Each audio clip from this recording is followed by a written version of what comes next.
For that. Now moving on, analysts have predicted a tough time for players in the private sector due to high taxes and interest rates unless the government stabilizes the economy.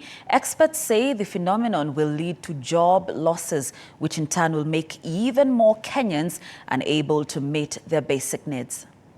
While Kenyans are still reeling from the festivities of the Christmas celebration season, economic analysts have painted a grim forecasted for 2024, especially for Kenyans in the private sector.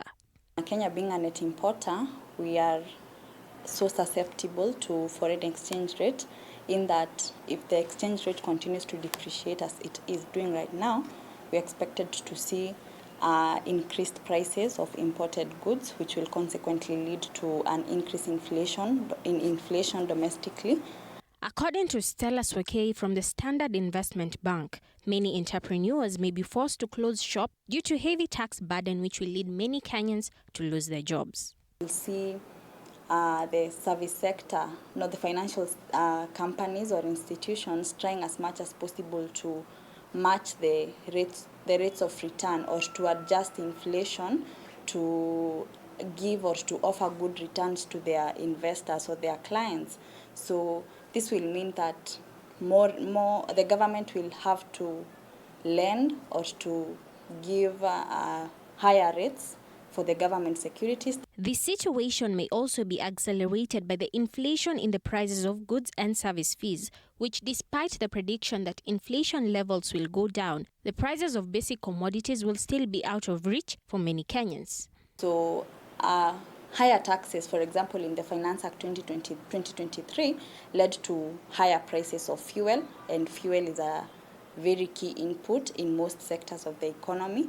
So if we see more taxes in the Finance Act 2024, it's more likely that inflation will go up. Generally, in 2024, we expect inflation to retreat back to the target band of CBK, that is plus or minus 5%. So it's between 2.5% and 7.5%. The year 2023 witnessed many Kenyans fight the effects of bad economic times, inflation of goods and services, supply chain disruptions, and rising energy and commodity prices, which reduced their income significantly.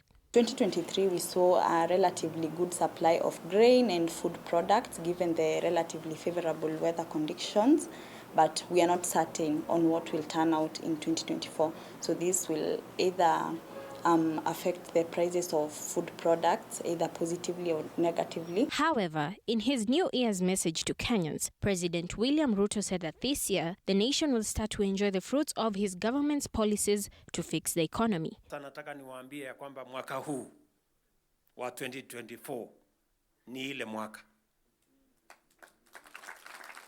Hii 2024 ni ile mwaka.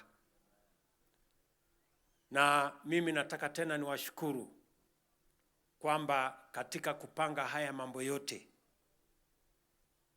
tumeelekeza mawazo yetu na mipango yetu sio kwa mambo ya leo na kesho, ni mambo ya usoni na vile Kenya itanawiri tukiwa pamoja. For TV 47, I am Natasha Wairemo.